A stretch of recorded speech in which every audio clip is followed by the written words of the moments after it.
นี่แหละการได้รู้ก็คือบางคนที่เพิ่นมีเงินและแบบมีกำลังในฐานะเพิ่นก็สิไปคลอดลูกที่ทางฝั่งไทยเนาะ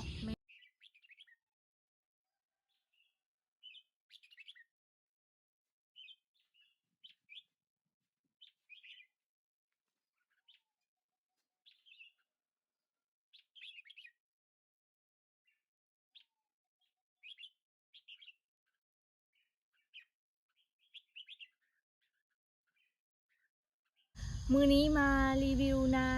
ข้าวให้เบิ่งพี่น้องสบายดีและสวัสดีเด้อพ่อแม่พี่น้องทางฝั่งลาวฝั่งไทยและต่างประเทศเนาะมือนี้ก็มาอัปเดตข้าวเฮาพี่น้องเลยข้าวเฮากะงามพี่น้องเลยให้ที่มันสมบูรณ์มันมีน้ำเพียงพอเนาะพี่น้องคือให้นี้ให้เทิงเลยกะให้อันที่ว่ามันแถวนี้ค่ะที่ว่าน้ำมันอยู่ดีค่ะพี่น้องเลยงามเนาะงามแฮงแต่ว่ามีสองไห่ด้วยว่าที่ว่าข้าวยังบ่ออกห่วงนั่นก็คือไห่นาข้าวที่เฮาเอาพันธุ์มาแต่ไทยนะยังบ่ได้ออกห่วงเลยพี่น้องแต่ว่ามันกลมแล้วเนาะเตรียมสิออกแล้วแต่ว่ายังบ่ออกนะพี่น้องสองไห่เนาะอีกทางปูอันนี้หาเป็นข้าว11เนาะนี่ออกห่วงเลยพี่น้องเลยมันก็บ่สูงปานใดมันก็ประมาณเพียงนี้เนาะแต่ว่าข้าวมาแต่ไทยนะพันธุ์ไทยนะสูงประมาณนี้พี่น้องเลยเข้าในะยานมันล้มเนาะเพราะว่าน่าจะได้เกี่ยวตามหลังหมูโอ้เข่าดอกคือเข่าออกไวเนาะพี่น้องเข่างันคือเข่านานออกพี่น้องเลยมันเป็นแบบพันเข่างันเนาะแต่ก็ดีอย่างหนึ่งคือปกติแล้วนะเข่าเฮานี่ถ้าใส่พันเข่าเก่านะมันจะแบบว่าซุกไวมันพร้อมบุญเอาพรรษาแลฝนตกพายุพี่น้องเลยระหว่าง2-3วันนี้มานะฝนตกพายุตลอดเลยทุกวันคือฝนต้องตกน้องพี่น้องประมาณช่วงประมาณตอนแรงตอนบ่ายนะตกทุกวันเลยแต่ว่าตอนเช้านี่มันสีแดดเนาะคือนาใจเฮาเพิ่นเกี่ยวนะเนาะเพราะว่าข้าวมันก่อยแล้วพี่น้องเพิ่นเกี่ยวกามีแต่ฝนตกห้ามพี่น้องเลยยามนี้ต้องเกี่ยวแบบเกี่ยวเป็นกำแหละพี่น้องเนาะมันจังได้นะถ้าว่าเกี่ยวเป็นผาดคือเฮาเลยฝนตกห้ามแบบคือข้าวออกโหมกข้าวออกงอกบ่ได้มากได้ผลพี่น้องปฏิภาขึ้นไปเลาะเบิ่งไห้ทั้งเทิงอีกที่มันออกห่วงพี่น้องเอาเบิ่งห่วงนี่เบิ่งห่วงทางนี้ก่อนเนาะนี่ห่วงเต็มค่ะน้องเบิ่งงามแห้งเดี๋ยวไปแนมไปแบบนี้ก็มีแห้งได้พี่น้องเห็นหน้าเข่าที่เฮาแบบอันนั้นมานะเห็ดมาทั้งปีเนาะงามเป็นห่วงออกห่วงค่ะนี่ก็คือไห่ที่เฮาปล่อยป่าใส่เนาะพี่น้องนี่งามคือกันไห่นี่ก็ได้เบิ่งขนาดพี่น้องแนมไปเห็นเป็นหมากเข่าสวยมากได้ปุ๋ยดี ปุ๋ยจากไทยพี่น้องเอ้ยทั้ง3สูตรเลยแม่นปีนี้เฮาใส่ปุ๋ยตามคำแนะนำของพี่น้อง FC ทางฝั่งไทยเลยแหละกะเลยว่าพันธุ์ข้าวพันธุ์หยางเนาะพี่น้องเพิ่นแนะนำให้ใส่แบบอยู่ไทยเลยปุ๋ยเนาะใส่ปีนี้โอ้4 สอบเลยเนาะจากปกติเฮาใส่ปุ๋ยเพียงแต่2 สอบพี่น้องเพิ่มมาปีนี้อีก2 สอบเป็น4เนาะจากปกตินะ2พี่น้องเลยก็ถือว่างามได้นาเฮาน่ะใส่ปุ๋ยหลายกว่าปีที่ผ่านมาแล้วก็ปรับปรุงที่นาใหม่ต้องลุ้นนำกันว่าปีนี้สิได้จักกระสอบพี่น้องลองเดาๆกันเข้ามาเนาะพี่น้องถึงว่าเฮาสิยังบ่ได้เกี่ยวกับตามนี่บางคนวะปาดกำลังเกี่ยวเข้าฝนตกว่าเกี่ยวเข้าแล้วสิได้หว่านกาอันตกกาดำหน้าใหม่เลยเพิ่นวะฝนดีคักพี่น้องเอ้ยปีนี้เนาะ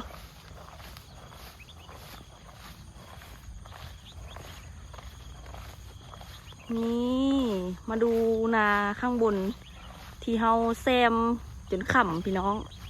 อันนี้เป็นนาที่เฮามาแซมเนาะถือว่านาให้นี่นะเสียหายหลายได้พี่น้องเฮาแซมหลายนาเข้าที่ตัวเฮาแซมบางเฮือนก็ยังบ่ออกเนาะเฮาก็สิได้เกี่ยวตัวที่มันซุกก่อนบาดมันซุกเนาะพี่น้องเฮาสิมาเบิ่งนำกันบาดเพิ่นเหลืองนะเฮามาเบิ่งว่าตัวใดจุดใดที่มันยังบ่ซุกเฮาก็บ่เกี่ยวนะพี่น้องเกี่ยวแต่ว่ามันเหลืองเอาแต่ว่าเห็นซ้ำนี้ก็ภูมิใจแล้วพี่น้องนี่หน้าเข้าเฮาเห็นออกพวงแบบโนเบิ่งว่านี้เบิ่งทางแคมแบบนี้นะพี่น้องเวลาทางอย่างมาเนาะพวงเพิ่นสิย้อนออกมาแบบนี้นะพักพี่น้องเลยจะเป็นพวงใหญ่พี่น้อง สวยมากปูเนมไปทางน่ะมาเบิ่งหน้าข้างๆเฮาเนาะพี่น้องนี่เหลืองอร่ามหมดแล้วข้าเจ้ากะหาเกี่ยว2 วันเนาะเกี่ยว2 วันผลกะตกลงมาเบิด2 วันเลยพี่น้องเพราะว่าช่วงนี้เพิ่นว่ามีฝนประมาณ70%เนาะเพิ่นกะ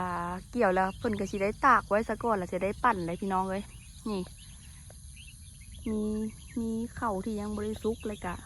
มีเข่าที่สุกแล้วทางพุ่นเนาะเพิ่นเฮ็ดหน้าหลายถงพี่น้องเฮ็ดหน้า3 ถงเลยโอ้จังหน่อยเพิ่นก็ออกพากันออกมาเกี่ยวเลยหน้าข้างๆเฮานี่บ่ได้เฮ็ดพี่น้องปีนี้เป็นตาเสียดายขนาดเนาะงามได้พี่น้องเวลาเพิ่นเฮ็ดแต่ละปีปีนี้บ่ได้เฮ็ดเสียดายขนาดเลยน้ำให้หน้าที่เฮาปล่อยป่าพี่น้องเบิ่งนี่ท่วมมันเกือบบูทเลยนี่ปีนี้น่าจะได้ใส่เกือบบูทหรือว่าปะตีนเป่าเลยเนาะพี่น้องนี่น้ำเยอะมากเลย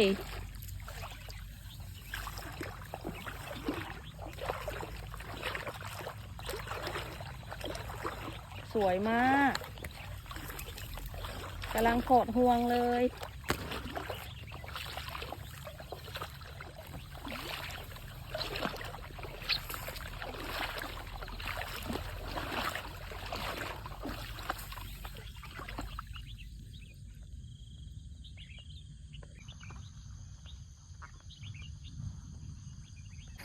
นาไห่นี้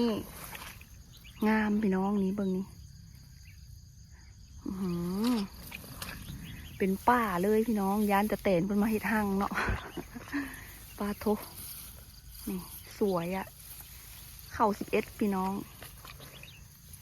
เข้า11น้องเป็นข้าวงันเนาะที่เอามาจากฝั่งไทยก็ยังพอได้ออกพี่น้องแต่ว่าม่านแล้วนี่ตัวนี้คือกันอันนี้น่าจะได้เกี่ยวตามหลังเนาะพี่น้องเอ้ยตอนเช้าบรรยากาศดีขนาดเลยบรรยากาศเย็นๆมีน้ำหมอกเปียกเบดเลยต้นเข่าพี่น้องเลย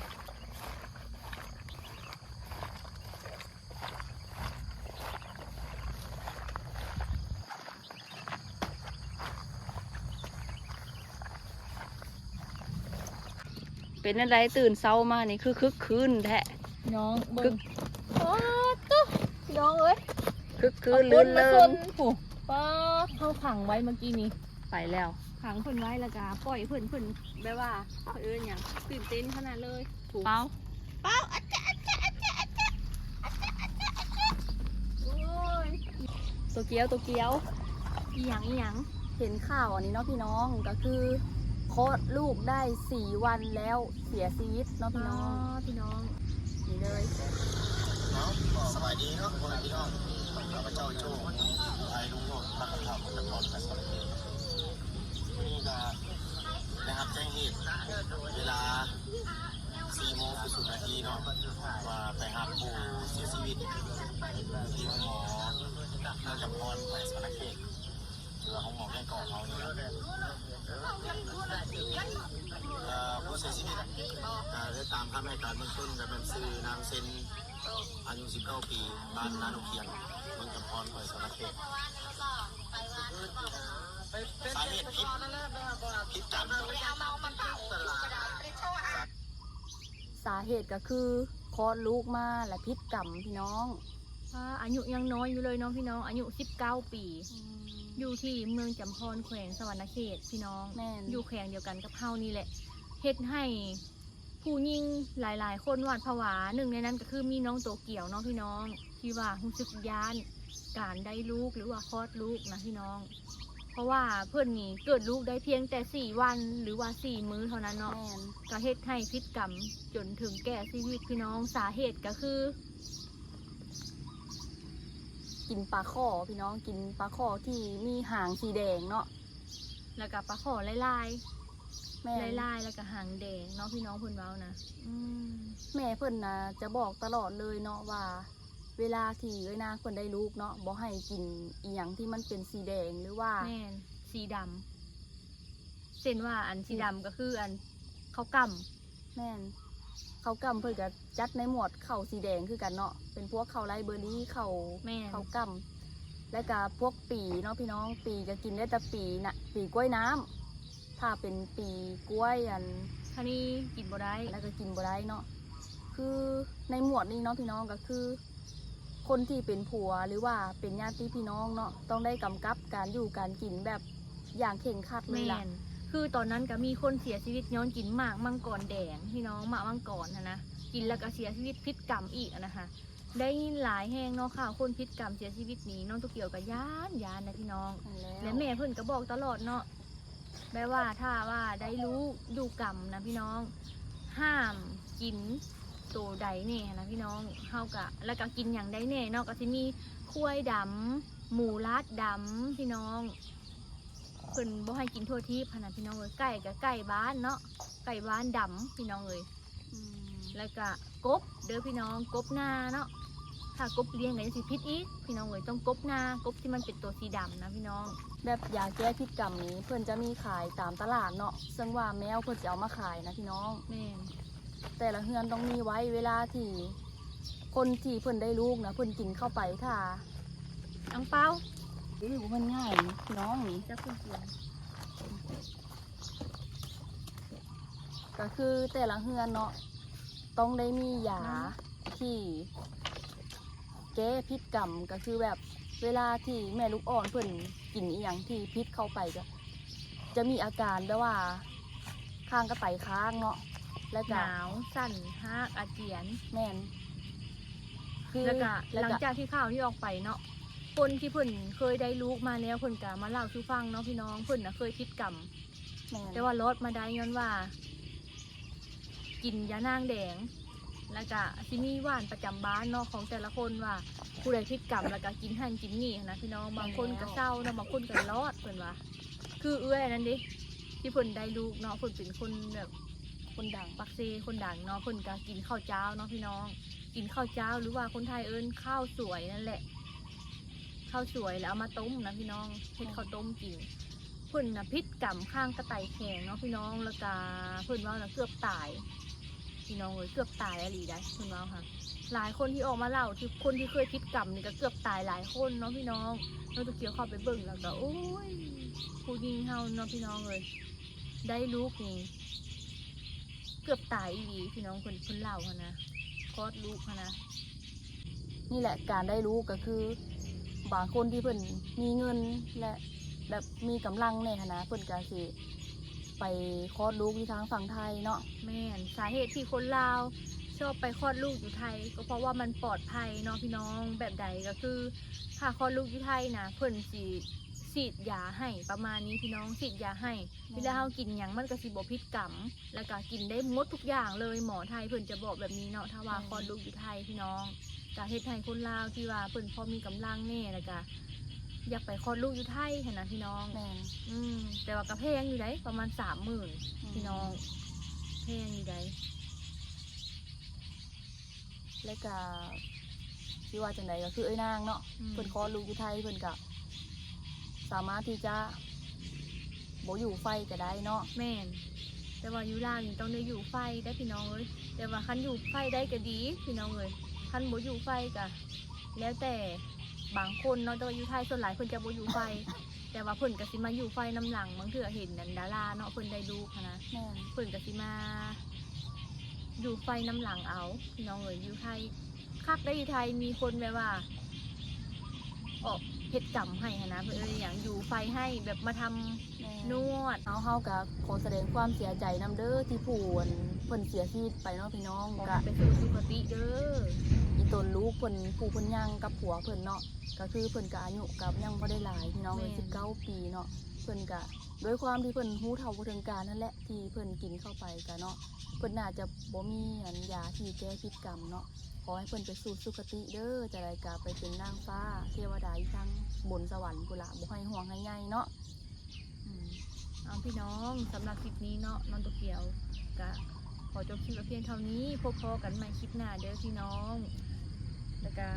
ขอขอบคุณที่บอกกดข้ามโฆษณาเพื่อเป็นการสนับสนุนครอบครัวสาวลาวเซโนแฟมิลี่เนาะพี่น้องสบายดีเด้อ สบายดี